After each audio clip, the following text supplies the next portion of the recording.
Hello, listeners, and welcome back to the Soft Landing Podcast, a gentle space for self-discovery. We're your hosts, Rafaela and Eric. This week, we are leaping into Season 3 of the podcast. This season, we are exploring the many intersections of trauma. And to get us started, we are joined by a Healing Exchange team member, River Chu. River is a licensed master social worker and expressive arts therapist in training who specializes in trauma and eating disorder treatment. They are passionate about the healing power of creative expression and believes that creativity belongs to everyone. River enjoys working with folks who feel that they are not creative enough.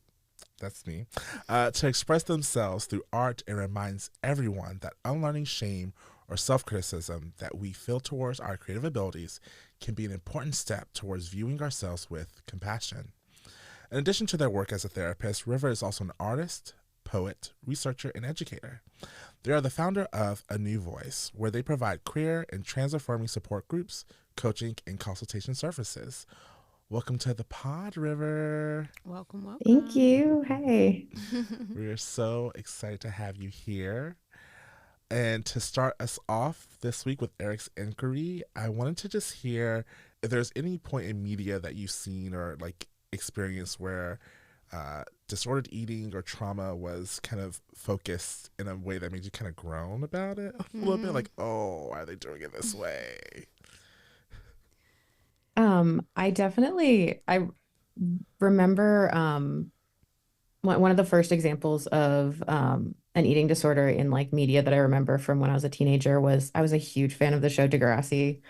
Yes. I watched it like all the time. Same. And I remember there's a few characters in that show that deal with disordered eating or eating disorders. And in general, and this is kind of the way that Degrassi works, but I like one of the things that's most like inaccurate about it is that like crisis of the week or like lesson of the week kind of like plot to those shows, because I know Emma Nelson's character has an eating disorder in that show, and it's one of these where like she has an eating disorder for 2 episodes, and it's like the whole thing happens in the course of 2 episodes, and then it's just like fine forever for the rest of the series, and it's never brought up again. I mean, it's like part of the function of how they like structure those TV shows, but it's also just like incredibly inaccurate. Absolutely. I also was thinking about Degrassi as an option, so I'm really glad that you brought it up. I think for me, I was actually recently watching Girl Interrupted for a class project, and one of the characters in it has a disordered eating, and I think for me it was more so, it also takes place in the 60s in a mental health hospital, and so I think that contextually is maybe why it just seemed like they weren't handling the support for her well. They just kind of just let it happen, because also her father, who was also her abuser, was paying for her to be there. And so it just made me be like, oh my gosh, why is this way? And, you know, just the tragic things that happened to that character along the way was just really hard. Yeah, I don't have a specific show, but I think overall the themes of eating disorders being something that people hyper-focus on in a way that just focus on the behavior. And I feel like in shows and stuff, it's just so common that the way they treat it is done very poorly. And so to me, it made me think about like, this is not motivating for folks who potentially struggle with this to seek support if this is the way that it's presented, instead of really understanding a lot of our behaviors as trying to help us or protect us or prevent something. Like whatever the function of it is typically missed. It's just like, get your shit together. You need to eat. Eating is healthy, you know, and it's just like, okay, sure. And let me tell you the function that restricting serves or whatever the behaviors are. So I feel like that's the overall image that I can remember from whatever show or movie that depicts it. And or it being kind of glamorized, right? So I think, especially with young girls, right, and the behavior, like it can start so early, and you hear these stories. Like I'm thinking about within what's that, Girl Scouts, and how folks would have competitions on like who could not eat for the longest, and packs and stuff that teenagers may make in school. So yeah, so on one hand, it's just like the treatment area just being displayed poorly, and then the glamorized kind of gamey type of way that it can show up between folks. Yeah, I definitely agree. And I was going to go back to the first thing you said. There's almost no discussion in most like media examples of the function and why people are like engaging in eating disorder behaviors, and specifically the link between like trauma and eating disorders. You usually see it as this very like behaviorally focused kind of like, oh, people are struggling with this behavior, maybe thinking of it from kind of like an addiction perspective, but not in terms of like what does it serve. And it like really it actually makes it feel more about food than it is, because one of the things we'll probably end up talking about is like eating disorders aren't really all that about food. They're mostly about safety seeking and like feeling safe in our bodies and like our relationship with our bodies, and food just happens to be kind of like one of the ways that that shows up and comes through. But when we just talk about like, oh, the only problem is that you're not eating, it's like, well, maybe there's something deeper than that we have to look at. So yeah. Whew, I feel like, okay, I'm going to say this last thing and then we're going to actually get into it. We're already getting into it. I love it. So I love that you mentioned that, River, because in my experience with sexual trauma survivors and trauma in general, but definitely sexual trauma survivors, there can be higher experience of disordered eating or eating disorders kind of linked to, like you said, control. Well, you didn't say control, but, you know, the relationship with the body and trying to reclaim this sense of control over the body through I get to choose what, when, how much I eat or I put in my body, and or protecting the body by so I know some folks who felt like they were getting too much attention, or if they were in a larger body that would give them more protection or make them less desirable. And so it looks so many different ways, and it's just so disappointing how people hyper-focus on the food when there are so many other things happening. But surely we would get into all of that. Yes. definitely. I think this just speaks to the rich and much needed conversation that this yields too. So to get started, let's do some ground setting. So this is our first episode, season 3, around trauma. So we'd love to just talk about like, what is trauma, right? Like, I feel like it's a buzzword these days, and we'd love to just get a sense from y'all of what it exactly is and the different types of it. Yeah, I think there's so many different ways we could define trauma, but usually I think about it, and when I talk to clients about it, I use the same definition that my therapist gave me when she was like, okay, but like, what actually is trauma? Tell me how you define it. And what she told me was trauma is any experience that overwhelms our capacity to cope. She's a somatic experiencing practitioner, and I think that's a very like SE kind of definition, is like, it's something that happens too fast or too soon for us to be able to cope with it. Or sometimes kind of in the reverse, the like too little too late for those of us who've maybe experienced neglect or abandonment and not had our needs met. I mean, there's so many different definitions that the DSM gives us, you know, a very like limited definition in terms of like the PTSD criteria. That's like really specifically limited to like life-threatening stuff, serious injuries, sexual trauma. But I tend to like to think from a more expansive perspective, because depending on who we are, depending on our identities and our experiences, especially like how old we are, things that happen to us in early childhood can be traumatic that like we wouldn't necessarily experience as traumatic as adults. You know, having a parent be absent or not having someone be there to take care of our needs, because as adults we're kind of supposed to be doing that ourselves, but as kids that can be really, really traumatic.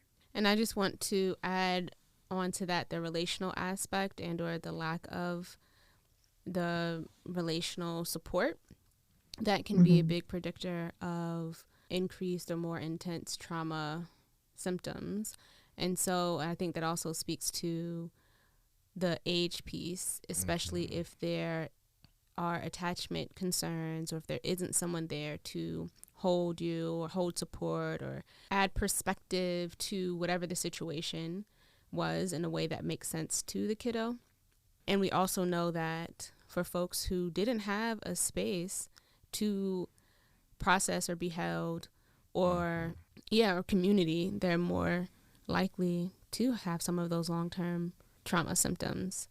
So thank you for that definition. Before we get before we go deeper, you mentioned somatic experiencing. So for the folks listening who aren't quite sure what that is, could you just explain what that is for us?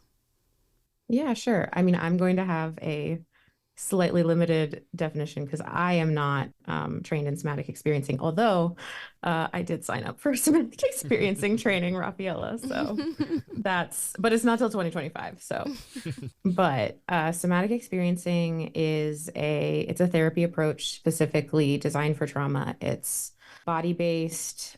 Somatic basically just means body. It's kind of the adjective form of body in like science language jargon.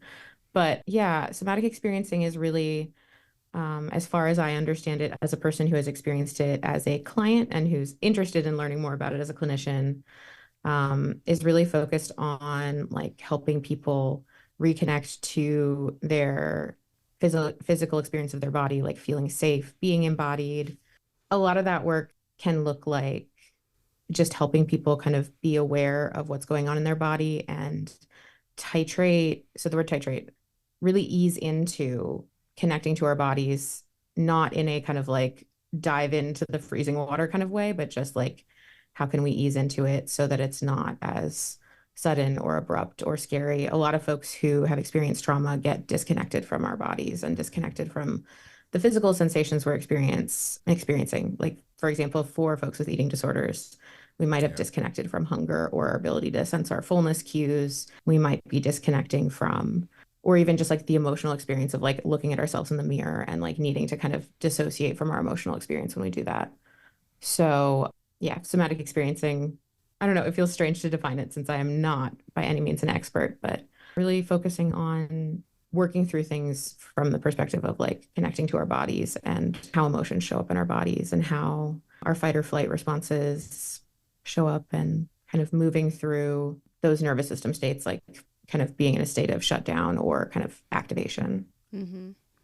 Yeah. So, remembering that trauma is not just a thought or a cognitive experience, but it is a body experience. And so therefore making sure that we're incorporating body-based approaches are essential in trauma treatment. So thank you so much for that explanation. Yeah. You're welcome. So yeah, I really appreciate all of that. And so maybe we can talk a bit about just the focus of trauma in society today in general. Like I said earlier, I feel like there's so much more focus on it, but I also feel like there's some oversimplification at times around trauma, and would love to hear y'all's thoughts about that as well.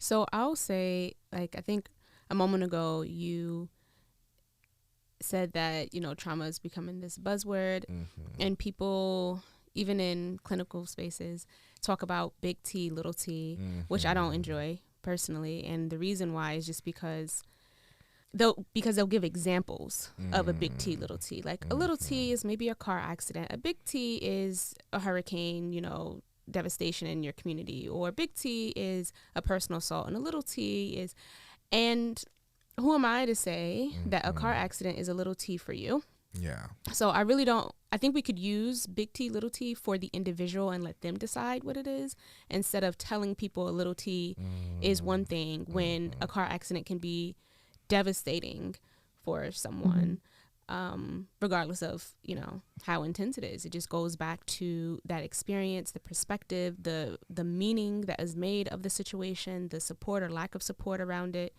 And so that's the thing that can be a little frustrating with the language that we use when we are attempting to normalize and validate experiences, but then we oversimplify it, or we just find ourselves putting things in more boxes when they don't need to be.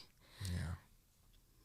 I think it's so important that you brought up like the meaning that we make of that, because that's an important part of trauma treatment and just trauma in general, is understanding like how do we understand what's happened to us, and that like big T, little t trauma kind of differentiation, which I also don't love, but I think that, giving people the freedom to identify how things have impacted them specifically is really important. And often like the meanings that we make out of the things that have happened to us is part of what determines how we cope moving forward.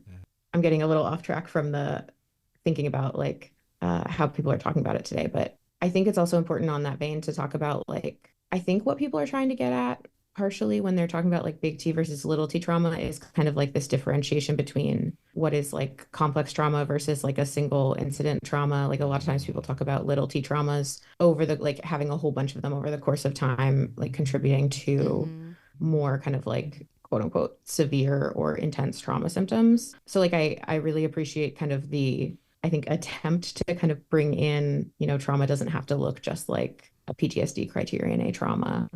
It doesn't have to look like this major event. It can also look like quote unquote smaller or maybe just less memorable or more frequent things over time or things that are normalized.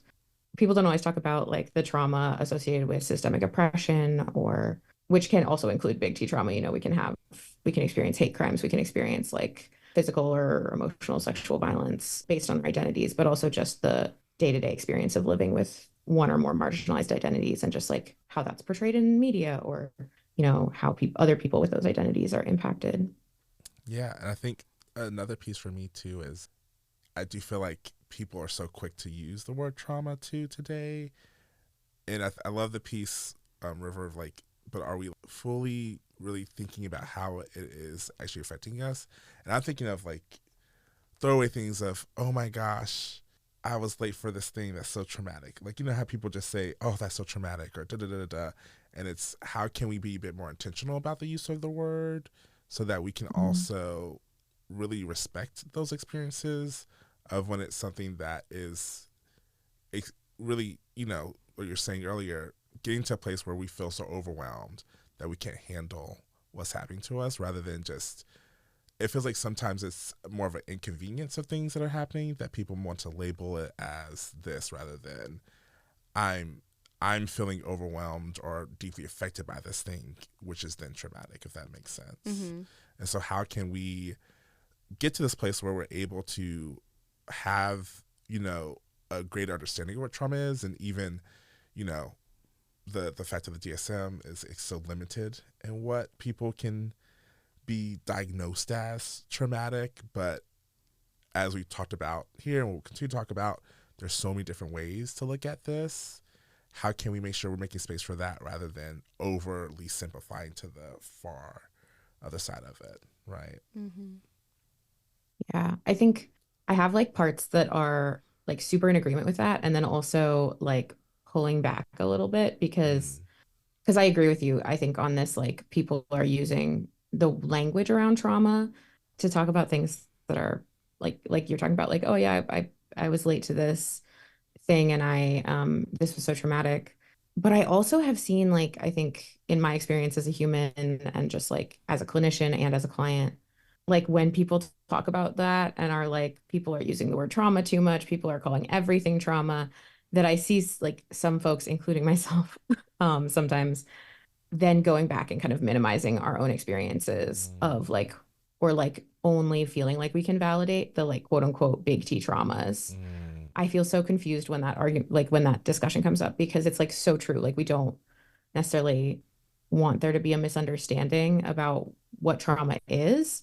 But like, for instance, you know, if someone maybe is growing up in a environment where there's all this energy around success in school and all of their value is placed on their ability to succeed in school, maybe they don't believe that their parents are going to love them if they're not getting good grades. You could say like getting a failing grade on a test could like legitimately be traumatic, because it could, whether it actually triggers any kind of like backlash from parents or anything like that, like it could be followed by like this really intense like shame and like all of these big emotions. But then for someone else, if they said, oh, I got it, I failed the test, it was so traumatic, like it might not be for them. Like they might just be saying like, oh, it sucked, like it was really hard and it sucked.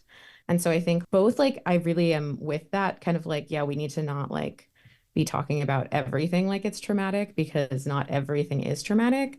But also I think like wanting to return to that, like, oh, this is really, really dependent on the person and their specific situation and the specific context. And sometimes we don't get that context. So I think some of the stuff that's happening on the internet with people like kind of calling each other out and be like, that's not really traumatic.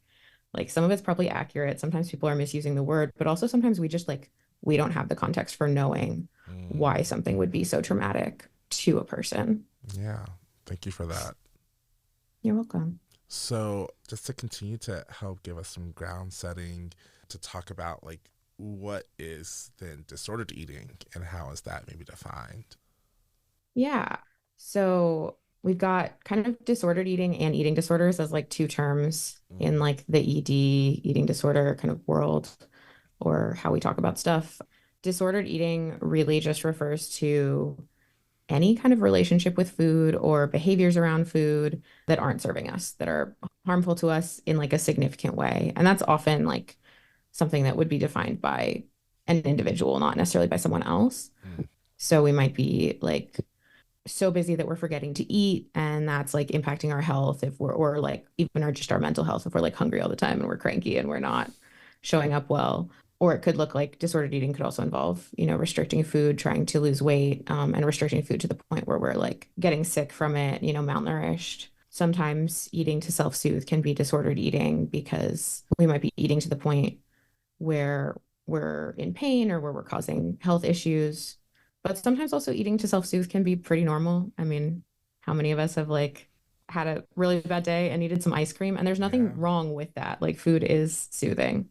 We have like it's the first thing we do as infants to kind of like soothe ourselves as nursing and like eating basically. But then we have like eating disorders, which is specifically talking about, do the specific concerns someone has with food, do they fit a specific pattern that's in the DSM? Or there's also some newer patterns that like aren't in the DSM officially, but like you would just would be a other kind of like the other specific feeding and eating disorder category. And those specifically have to, like, the definition there is like it has to, the symptoms have to be harmful enough to the client that they're like experiencing like clinically significant distress. So just like it's causing harm basically, in a significant way. But yeah, there's, so people will use those two. I wanted to clear that up because sometimes people will use both of those different types of language, eating disorder versus disordered eating, and that's sort of the difference between those. And then what are maybe some, and I feel like we've already been talking about it, but what are some of these misconceptions that people might have around trauma or disordered eating? Yeah, I mean, I think that one of the major ones that we've already sort of addressed a little Mm-hmm. bit is that eating disorders are primarily about food. I mean, they are about food. It's in the name, but they're about, frequently are about trauma or trying to feel safe in our lives or in our bodies. Other things, like there's definitely a very specific, like societal cultural image of who has an eating disorder: Mm-hmm. young, straight, thin, white women. Like that's often who we think of, usually like teenagers or young adults, often people who are at higher level of care, who we specifically often think of people with restrictive eating disorders. And also there's definitely like a lot of myths like around who can have certain eating disorders. A lot of people don't even realize that you can have a restrictive eating disorder and be at a normal weight, Mm-hmm. or even at a like overweight. I think some of the like BMI definitions of things like that are fucked, but there's definitely myths about like you can't be in a bigger body and have a restrictive eating disorder like anorexia, or you can't be, dude, the brain fog is coming in so hard. You're No, good. it's all good. I think that this is such an important conversation because there Mm-hmm. is such a very specific image or Mm-hmm. demographic that we're shown as what is an eating disorder, that we miss so many people. Yeah. Mhm. And I think we can't ignore the role that consumerism and capitalism plays and the reason why we don't address certain things. So I'm thinking about folks with body dysmorphia, or they are just really into their body and a fitness component, Mhm. and how they have they have concerning eating behaviors and disordered eating. But because they may be in a male body and they're super fit and they do all of Mm-hmm. this, it's like, high five, you're Yeah. doing great, Mhm. Yeah. right?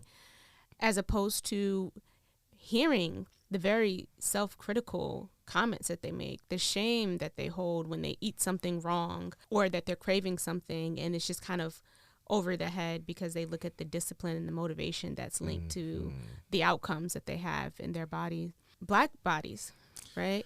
Larger bodies. Yep. So I think, we folks who are struggling or hurting or just dealing with shame or just cultural things kind of get missed because they are not like you said, a thin white woman or a extremely thin white woman who's in treatment, who, is in an urgent need for care so that they, don't continue harming themselves.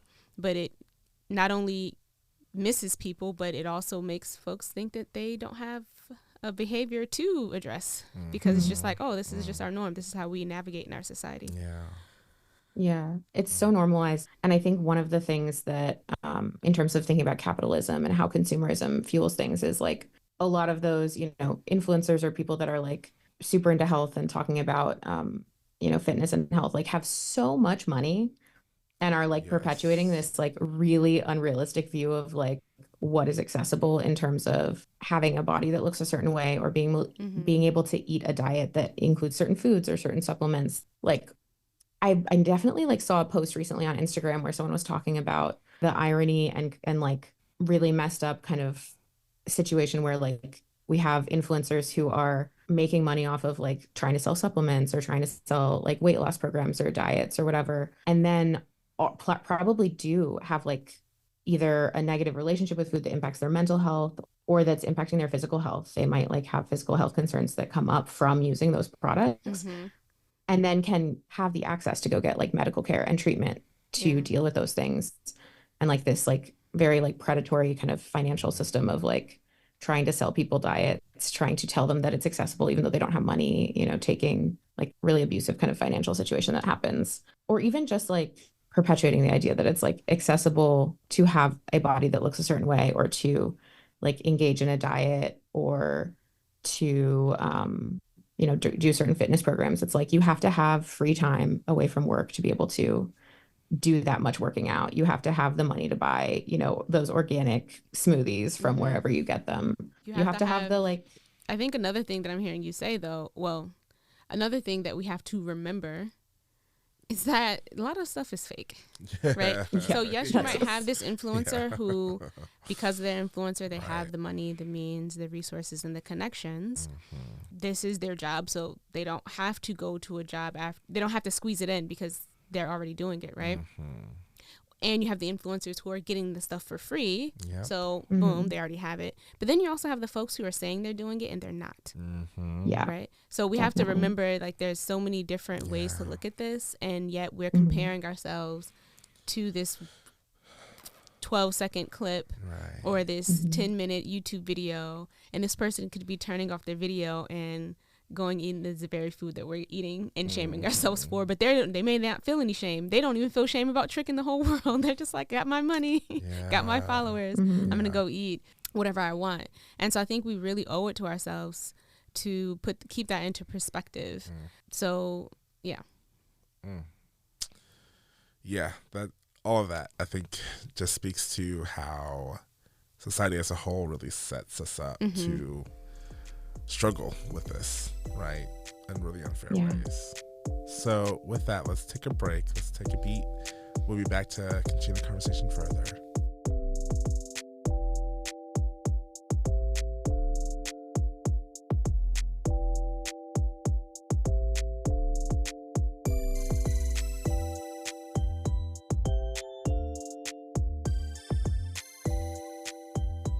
And we're back. So, really grateful for y'all to really give some really good ground setting around both trauma and disordered eating and eating disorders. Would love to delve a little bit deeper. So when we talk about trauma, we'd love to hear, how does that impact a person's life, right? Like, how does that show up? That is such a big question. I know it's such a big question. But we can follow the lead where it takes us, right? We're not trying to answer all of it, but I think it's helpful to start to talk about some of it. All right. Yeah. How does trauma impact someone's life? Everything. But yes, but when we're thinking about maybe some of how, typical symptoms that we might see and things like that, like how does that show up? I think one thing I really wanted to like talk about on this, like when we think about trauma, and especially like I think the main image we see of trauma like in media or like even just people talking about is like PTSD. So we hear a lot about kind of the more traditional kind of symptoms where like, re-experiencing symptoms, so things like nightmares and flashbacks, or folks experiencing like really like anxiety, just being like keyed up, having a big startle response, getting startled easily. And that's all real and also super relevant. But I think one of the things I wanted to talk about that I don't think gets addressed as much is how trauma impacts our relationship with like self-compassion and shame. Because, especially because I think that's like super relevant to the subject of eating disorders. Yeah. Folks may have lots of the more traditional PTSD symptoms in terms of the like nightmares and flashbacks and things like that. But a lot of times that's not something that I think is that important to focus on in treatment. I really like to work with people around self-compassion and shame because a lot of people, especially I think folks who experience trauma at a pretty young age and folks that experience trauma like relationally, attachment ruptures with their caregivers, things like that. Shame comes in because like a really common dynamic that happens is, if we're a little kid, we don't know what is going on really. Like we have, limited knowledge and experience of the world. And something happens that is really painful or scary that we can't cope with. We are then like left with like, okay, how do I live in the world knowing that this terrifying thing could happen to me again, that this painful thing could happen to me again? And a lot of times for folks, the way that they end up coping with that is by saying, oh, it must have been my fault. It must be that I did something that let this happen. And the reason that comes up is because it's actually really protective. If I believe that it's my fault that the really bad, scary thing happened, then I can prevent it in the future. If I believe that it's my fault, or if I believe that it happened to me because I'm bad and I don't deserve good things to happen to me, then if I'm just good enough, it won't happen again. If I just try hard enough, it won't happen again. And so that is like that gets ingrained in so many people's kind of like ways of going about in the world, ways of existing, and like starts to like lead us to believe like I'm bad or I'm not good enough, I'm not trying hard enough. And I just think that's like not nearly as often talked about in terms of trauma, but like so common. Most people who have experienced trauma, especially, early childhood trauma, especially relational trauma. Now my brain doesn't know what else to say about that, but like putting that out in the room, that's feels so important to me. And for eating, the reason it's like connected to eating disorders, so much about eating disorders has to do with like shame and control. And it's like if we feel like, that being good enough has something to do with our bodies and how we show up, or even just like feeling like if everything is our fault, then we need to fix it by being as like good as possible. We get a lot of perfectionism in folks with eating disorders who are just trying to be as good as possible to prevent anything bad from happening. And sometimes that has to do with like perfectionism in other areas, schoolwork, relationships. I'm never going to do anything to piss someone off. I'm going to be the nicest person that's ever existed. But sometimes it does look like perfectionism with our bodies. We might feel like our parents will love us more if we look a certain way, or our peers will like us more, or, we won't feel as alone. I don't know if I made that connection 100% the way I wanted to, but it feels really, really important to talk about shame and self-compassion. Yeah, I think it's interesting how new talking about shame and self-critical parts feels to trauma treatment, just because it is so present, right? And I think even in recognizing that people can experience and tend to experience multiple traumas if they've had, childhood trauma or complex trauma. And then there's that shame of like, well, what's wrong with me? Like, why? What am I doing? Or who am I? Or what are people seeing in me that allows them to mistreat me? There must be something fundamentally wrong with me that I just can't get together. And so you have these type of thoughts pop up with folks. And it's just always been so interesting that we just go straight to trying to fix the symptoms, these like really visible symptoms of night terrors and avoidance and aggravation and irritability, all these things that people are doing or, people can see, versus tuning into the inner voice and how that is driving some behaviors over others. So thank you so much for bringing that up as well. Yeah, you're welcome. And I think it's like also important to mention that even if it's not just focusing on, those traditional PTSD symptoms, like we both mentioned, like even sometimes when people get to that like root of self-compassion, the focus is like, okay, well, you just need to love yourself more.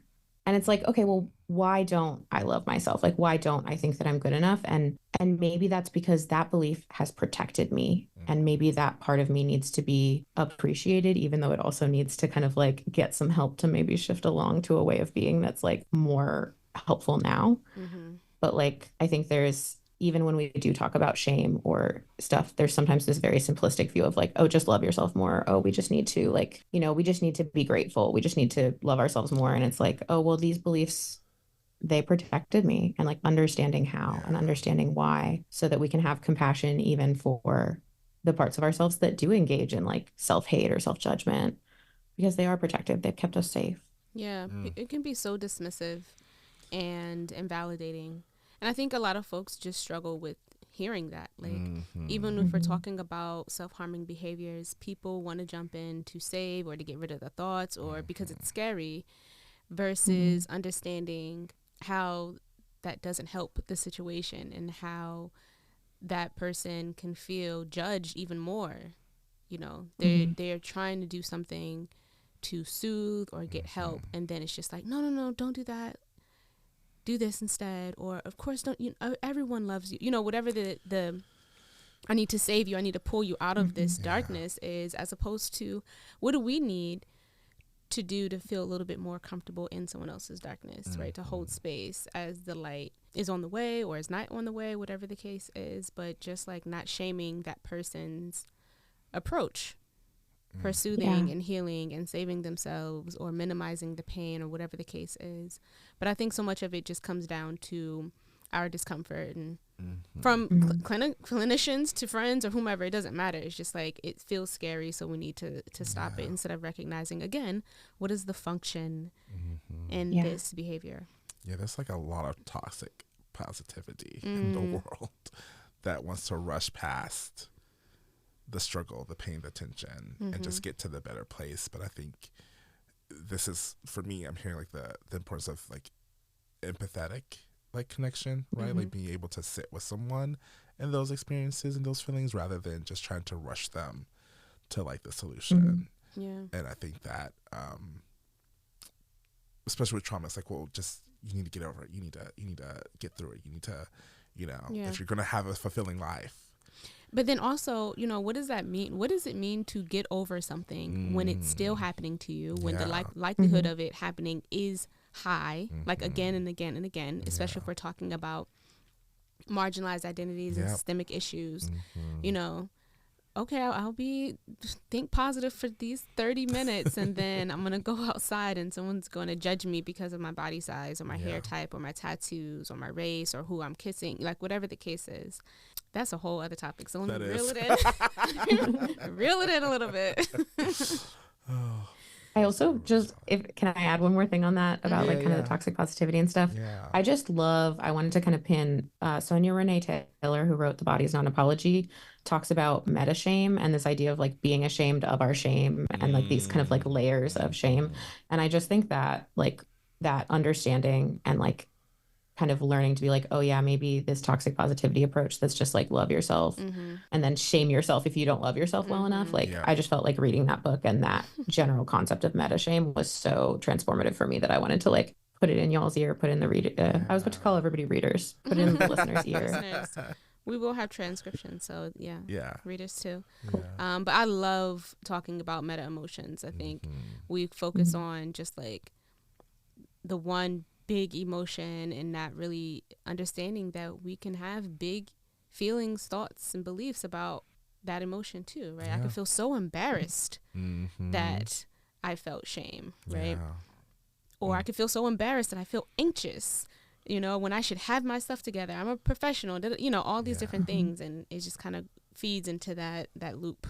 Yeah, it's very layered. Very layered. Yeah.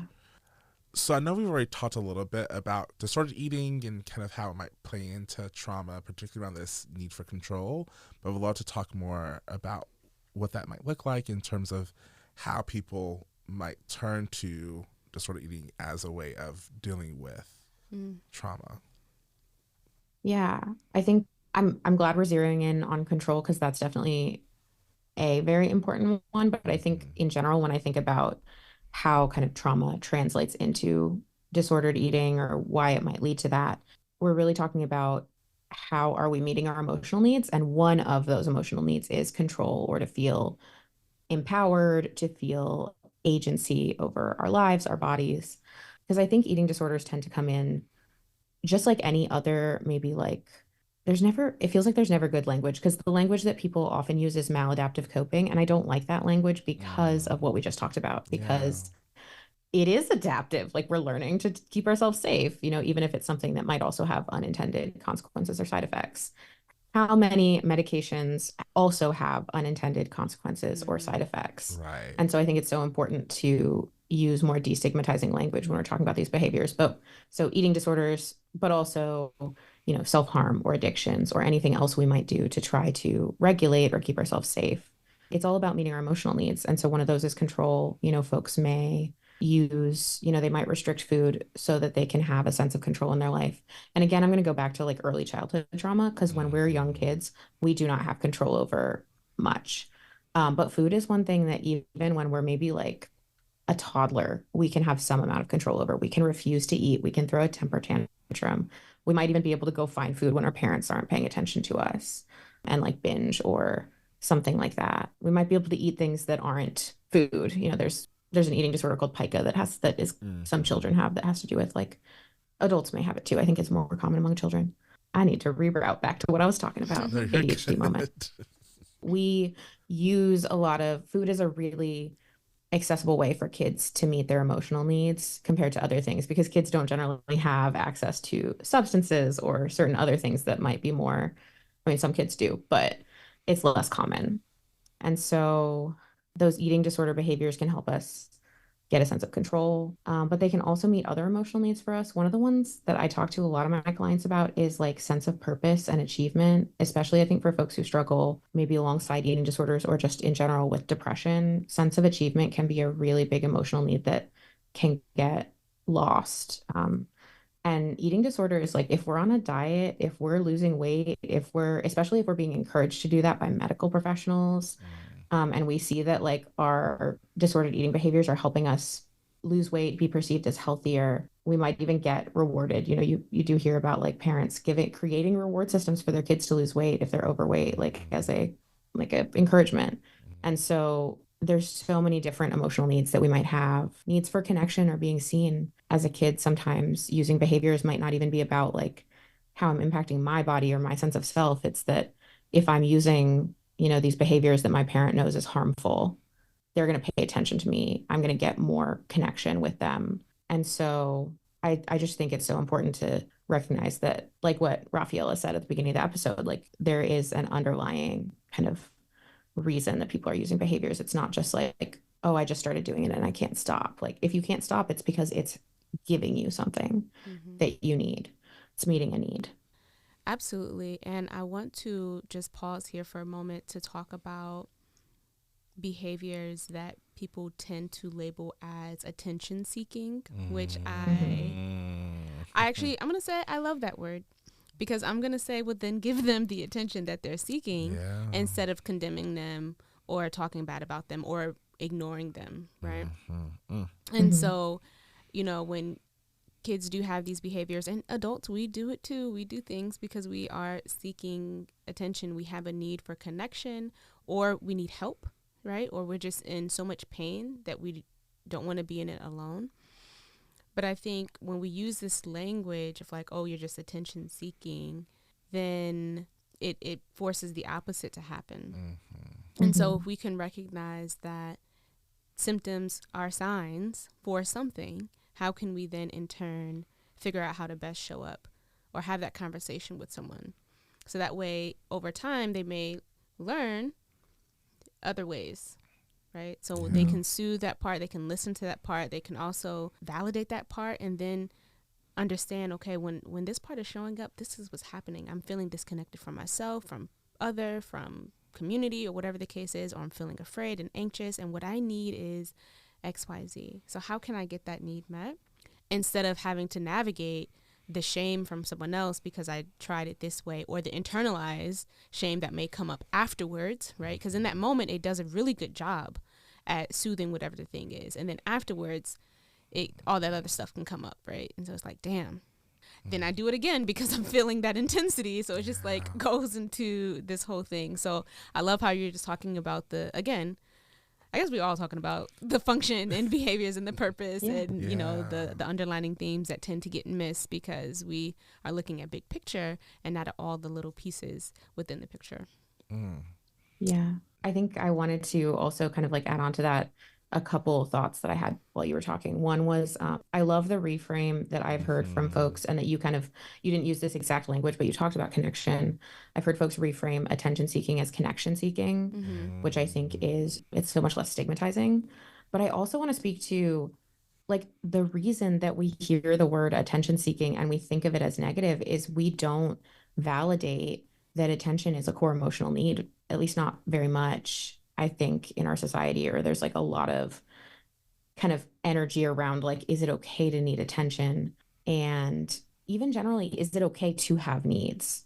Like a lot of times we deny that we have needs, that we need anything from other people, that kind of like American independence, you know, like I can do everything on my own, kind of that devalues interdependence and connection. And so many people with eating disorders struggle with like validating that they have needs. Like that's part of, you know, if you're literally like not that, and I don't want to, there's so much, so many media examples really focus on anorexia and restrictive eating disorders. So I want to speak here that like not all eating disorders involve restricting food, but a lot of them do in some capacity. And so like if we're literally not eating the nourishment that we need to survive, like we're denying our physical needs, but also that usually comes along with denying emotional needs. And so if we're telling a person with an eating disorder that what they're doing is wrong because they're attention seeking, we're also reasserting that their need for attention doesn't matter, that that's not really a need, that they don't need that.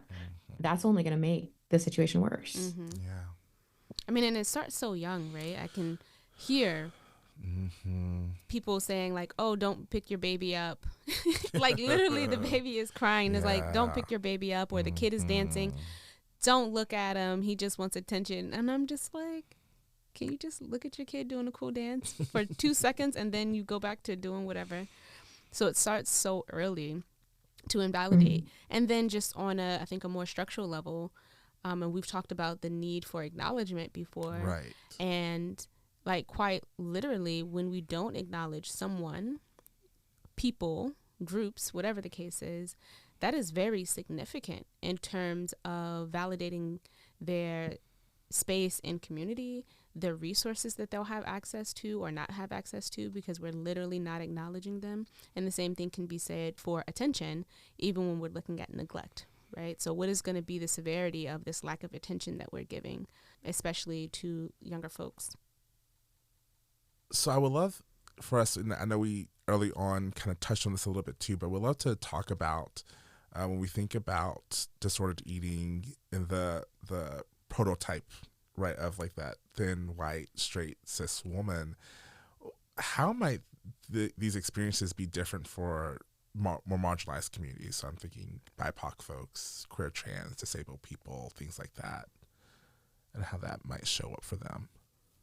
The thing that comes up for me as you're asking that is just that, so we have that prototype of, you know, this is what a person with an eating disorder looks like. And I think one of the major differences is all of our eating disorder treatment systems are built around that person and to serve that person's needs. And so for those of us who have or in recovery from eating disorders that don't have those identities, or are, you know, have other marginalized identities, oftentimes we don't have access to treatment. We don't see examples of people who share those identities in media.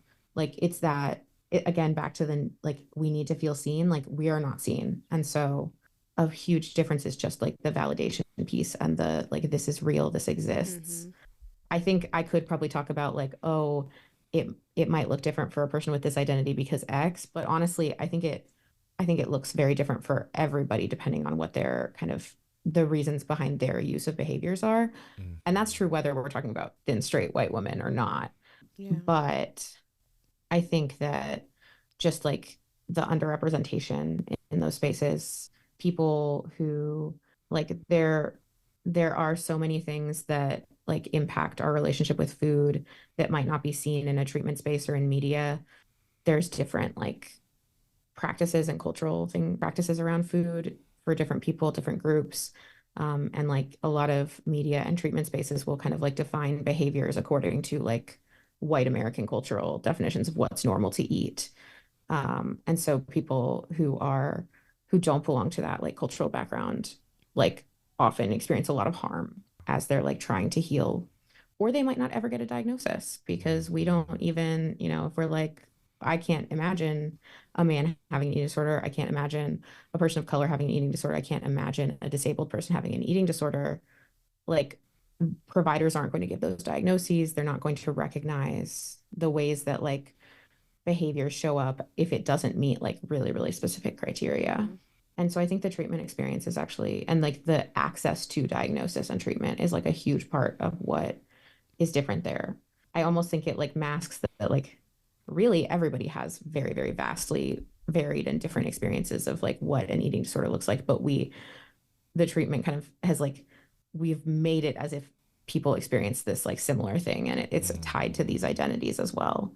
When actually like the vast majority of folks who deal with eating disorders have some of those identities. Like queer and trans folks are at like really elevated risk for developing eating disorders, both just because of like higher rates of trauma or different kind of like patterns of experiencing trauma, but also, especially for trans folks, there's a lot around body image and gender dysphoria that comes into maybe using food to, impact how our bodies look. Neurodivergent people have a lot of often like deal with like executive functioning concerns or like sensory concerns that impact their relationship with food. And often people don't understand that to be disordered eating. They only are thinking of like, I'm restricting because I'm trying to lose weight.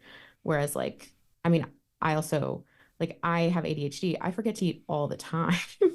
It's really, really hard. And that like gets misunderstood and gets, doesn't necessarily get treated with the same like kind of urgency or care that like if I was restricting to change how my body looked. But I think all of those are just really valid because it just leaves folks unaware and or really struggling to have their experience validated. So I'm thinking of people who have grown up in families where you finish all the food on your plate, that it's disrespectful if you don't get more servings, right? It's disrespectful to the cook maybe.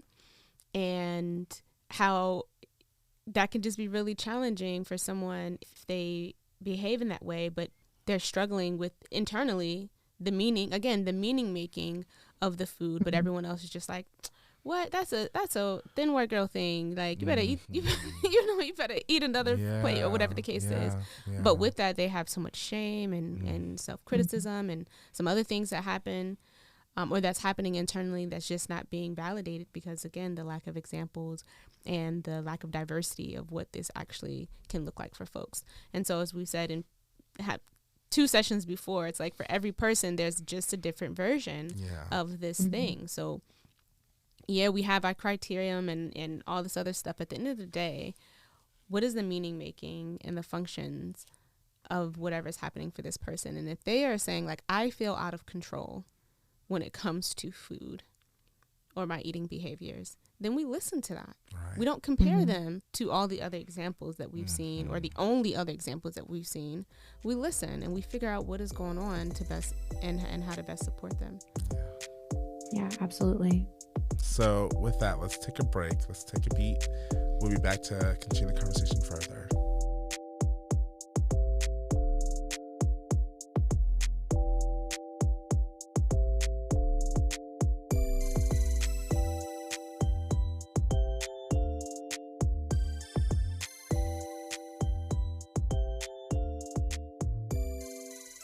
And we're back.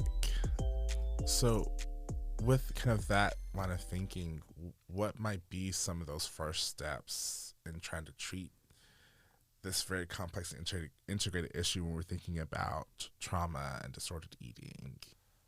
Yeah, I tend to lean, I mean, it's all treatment for disordered eating, but like I do trauma treatment primarily. Like I'm a trauma therapist and I specialize in working with eating disorders, but I see that as trauma treatment. And so the steps for like starting that work with folks are going to be the same as steps for working with someone who's dealt with trauma, assuming the client has experienced trauma, which I haven't encountered someone who didn't have some experience of trauma that was impacting their eating disorder. Yeah. So a lot of it does have to do with creating a safe space, building trust, providing kind of like that attuned emotional response where like a client can feel supported and safe and where they can feel seen. Again, meeting that need for being seen, meeting that need for connection. I really focus on helping folks just find a sense of safety. And I mean, there's other things, with eating disorders that I might do that are specific. Like we might talk about seeing a dietitian because actually, honestly, I want to get on a soapbox here. I feel like more therapists should know about dietitians because I think that eating disorder therapists are some of the only therapists that are like super well aware of like the services dietitians can provide. I think Yeah. so many people struggle with food, even outside of eating disorders. And I wish more therapists would refer their clients to dietitians, especially their like neurodivergent clients, chronically ill clients, clients with depression. Anyway, sorry, off soapbox now. River, I definitely agree with you because I think that folks usually hear dietitian and they do think weight loss, right? This person's going to help me get my diet together, dietitian, and figure out how to get to a healthier, quote unquote, weight, as opposed to the really diverse ways that I've seen dietitians help clients that is not just about getting them in a different body, if you will. So I think that's so important. And actually, honestly, I spend like most, especially if I have a client who had not identified previously as having an eating disorder or who's never been to treatment, like a higher level of care treatment, or even seen a different eating disorder therapist beforehand, I usually do like end up having to explain like, oh no, dietitians aren't just there to like prescribe a diet and to tell you how to stick to it. Like most of the dietitians that I refer folks to, all of them, I think are like anti-diet approach kind of dietitians. And they're really going to help people like, okay, how do we make it easier for you to eat the food that you want to eat and to choose food that like actually feels good, that still meets your nutritional needs, but isn't just about like, white knuckling and trying to just like get all the like vitamins and minerals in. Like how do we make food enjoyable and how do we like deal with those like social and like emotional aspects of eating? Like that's all part of dietetics, and especially for folks who are eating disorder dietitians or dietitians who focus on like mental health in their work. And so I just think that's so important to communicate to clients. And that's honestly one of the first steps really often is kind of getting clients on board with being willing to see a dietitian. Yeah, I really truly appreciate you bringing that into the conversation. I don't think it all is an aside. I think it's an important piece because I'll be honest, I did not think about that in my head in conceptualization either. And so I'm already thinking about how do I move forward with this new knowledge and thinking about, because I remember years ago learning of like, when we think about dietitians again, right, it's not about losing weight, but I think even the word diet has been co-opted to mean this thing when in reality diet just means how we eat, right? And so dietitians are really working with you to figure out the way that you're eating and how to make it the most beneficial for what you want to do in your goals, right? And so I really appreciate that added piece into this conversation. I think it's a really important thing for sure. Yeah. And so I know we also then talked about self-compassion, right, as this role in disordered eating and trauma work, but I would really love to hear more of your thoughts about the role of self-care and self-compassion when trying to work through some of these issues. Yeah, I think one thing that is like so important to speak to, you had sent over some of these questions beforehand, and when I saw that question, my first kind of response was like, okay, we might need to hold up because it's not just how do I help a client take care of themselves, or like how do I help them, like do things that are going to be taking care of themselves, kind to their body. Like we also have to get people on board to be willing to do self-compassion. Yeah, because we've talked about before, like eating disorders and trauma generally like can create so much shame, are tied to so much shame and self-criticism and perfectionism, that like it's not just about like, okay, I need to be more compassionate. It's like clients don't always want to. In fact, frequently, I mean, or part of them wants to, but part of them doesn't, like, and so I think helping people, a lot of times the first step for self-care and compassion is starting to kind of like break down those beliefs that we don't deserve compassion or that we don't. we don't deserve care, that we don't deserve to have our needs met. And also, and I want to say, like, breaking down a belief like that takes a long time. Like, I've, Yes. been doing my therapy as a client for years, and I still have parts of me that like are very self-critical, can be very Hmm.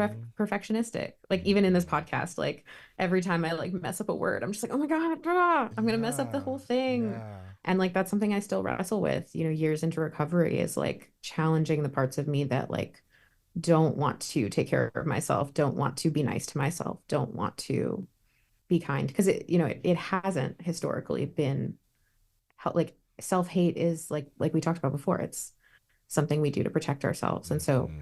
finding safety, and once we can find enough safety that it feels safe to be compassionate to ourselves, it feels safe to meet our needs instead of denying them. Yeah.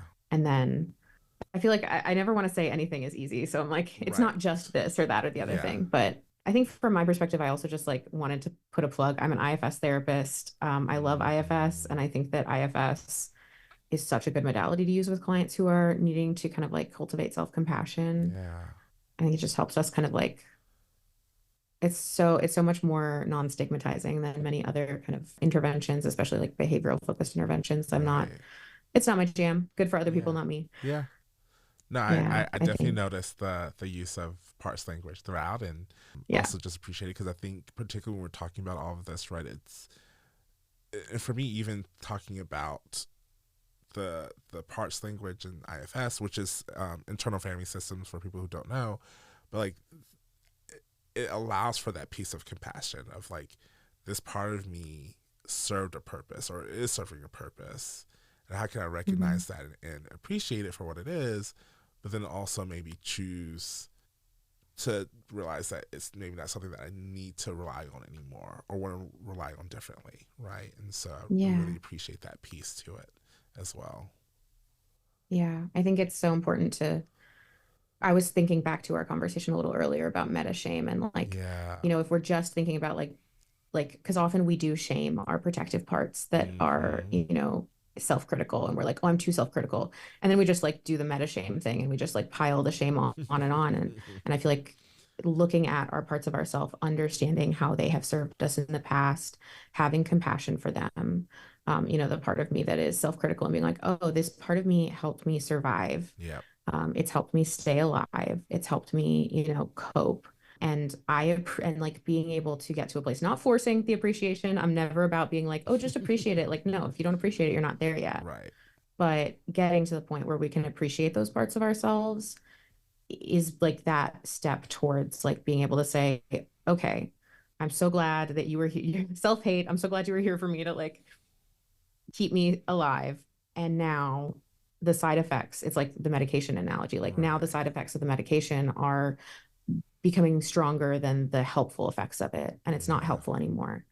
And not even about like destroying that part, not saying like self-hate, go, Right. peace out. Because it's But not like likely to maybe happen. that part can have a new job in our Yeah. system. Maybe Yeah. we can do a different thing that's more geared towards taking care of ourselves, that's Hmm. more geared towards self-love. Yeah. Mm. Well, I think the last thought that I would love for us to touch on is really kind of the role of community care that could be at Mm. play in recovery.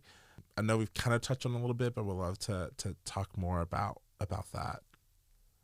Yeah, I love talking about community care, and especially I think in the context of eating disorders, it's so important to think about this balance between individual and community. Right. Because so often there's, we talk about sometimes like treatment culture. There's like this Hmm. whole like eating disorder treatment is this whole thing. Eating Yes. disorder treatment, it's this whole like industrial complex with like capitalist stuff going on. But one of the things that comes up a lot in eating disorder treatment is clients, especially if we don't feel like we deserve to have our needs met, we might take care of other people to Mm. such a like, it's just not helpful. Like often it becomes self-sacrificing. Like I'm going to take care of other people before me. And so Right. in treatment culture, we sometimes see providers being like, stop caretaking. Caretaking is bad. You need to focus on your own needs. And yes, we really, really do need to focus on our own needs. But I think that that is one of those examples of how treatment can come from this very like white capitalist American Hmm. colonialist, like very individual kind of situation, and it tends to not give community care and interdependence, and that like those are so valuable. And so I just think it's so important to for folks who are in recovery to find that balance between like what does it mean to take care of myself, but also not shaming taking care of each other and like Yeah. being in community. You know, if like we heal trauma in relationship with others, if eating Hmm. disorders are trauma responses, then we also heal eating disorders in relationship. Yeah. And so caring for ourselves, caring for our communities, that's all like that balance is like Hmm. really what we're looking for is how can we care for each other without it being self-sacrificing, where we know our needs and boundaries and respect our needs and boundaries enough that we know when we can also take care of other people and when we can't. Yeah. I really appreciate that context too, because I think we've talked about it before Mm, in a past episode, but like this idea of, RuPaul's if you can't love yourself, how can you love someone else?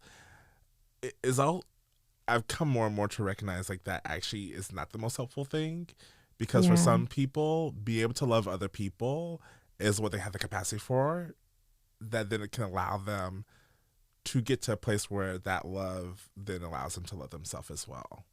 Right. And yeah, so I think that speaks to I this totally too. agree.